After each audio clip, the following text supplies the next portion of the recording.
how you doing? Drill Sergeant Carte down here at Gulfport, the 12 Whiskeys Carpentry and Masonry Specialist Course, AIT. In case you didn't know, the ACFT is in full effect. Some of the trends that I've been seeing while I've been down here, not just with permanent party, but with trainees as well, is they're having issues. Out of all 6 events, the standing power throw is giving them the biggest issues. The trick with this is this event, out of all 6 events, takes a lot more form and technique versus training up. What I want to do today is I want to outline some of those forms and techniques, if you will pay attention. So I got the recipe. All you got to do is follow the ingredients. Stay tuned and follow with me. All right, so the first things first, you want to incorporate a hop when you are conducting this event. Okay, a lot of times I see soldiers when they are conducting this event and they incorporate the hop, they either jump straight up or they try to keep their feet planted. What I need you to do, because this is going to be more of an advantage than a disadvantage, is I need you to come up to the starting line wherever your lane starts. And what you want to do is you want to come off about 4 to 6 inches. Your body naturally, when you do this power throw, your power is going to derive from the bottom of your feet. Again, this is a hip hinge. It is a momentum-driven exercise. So when you gather that power and you throw the ball, you will actually come back. And you coming off the line 4 to 6 inches will help you avoid that fault or having to restart that event over again. The second tip is the hand placement of the ball, right? Your arms are there for supportive purposes only. Because a lot of the times I see soldiers, they will grab the ball from the sides. This is actually wasting a lot of excess energy, and when you throw the ball, this can actually make the ball tend to slip out of your hands, and then you can also have a fault or a bad start with this as well. So what I want you to do is I want you to cup the medicine ball underneath. Again, almost like you're cradling it. Your pinkies should be touching. This is going to help you when you throw the ball upward without the ball slipping. Again, you're using your arms as supportive only. You don't want to use any excess shoulder muscles, chest activation, none of that. And what you want to do is almost your pinkies will be touching. You're just cradling the ball and you will use it for stabilization purposes.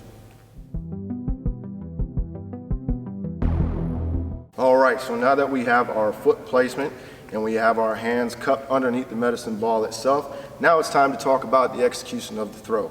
Keep in mind, this event is core focused. That is where all the power, the technique, and the form comes from.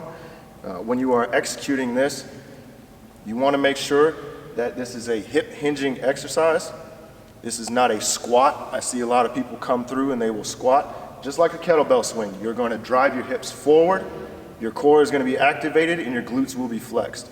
Now, when you release the ball up, what I want you to do is not release at a 45-degree angle or not release at a 90-degree angle, but almost at a 75-degree angle just past your line of sight.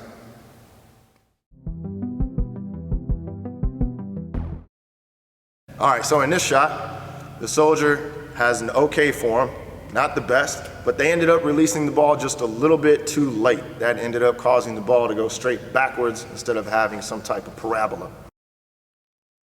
All right, so in this shot, the soldier actually was doing a squat instead of a hip hinge. They ended up releasing the ball too soon, and the ball ended up going straight up.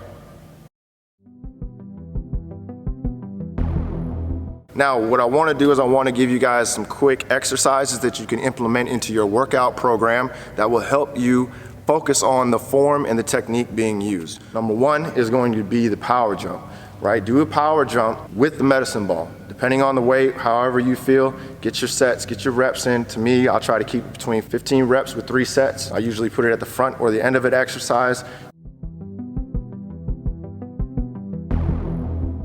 Next thing that you want to introduce is the kettlebell swing. Not a Russian kettlebell swing, but an American kettlebell swing. The difference between the two is the Russian kettlebell swing will stop about clavicle high. Again, this is going to be all inclusive with the motions that you would do in the standing power throw. It is a hip hinge movement, all derivative core based. You will drive your hips forward when you're bringing the kettlebell up, and your glutes will be flexed. American kettlebell swing, you'll bring that kettlebell all the way up to about line of sight, and you will not go any further past that. Depending on what kind of weight you're using, you could give yourself shoulder impingements, so just make sure that you're gauging, you're starting off correct. All right, so there you have it. That wraps it up for the standing power throw event. You have the ingredients, all you gotta do is follow the recipe. Again, with this event, not a lot of train up involved when you're trying to get ready for this. This is, out of all 6 events, this one is probably the most focused on form and technique. I knew when I started doing this, I was starting out at 9s, and now I'm throwing somewhere in the 12s, still trying to reach for that max. This is Drill Sergeant Carte signing out. Do great things, Army strong.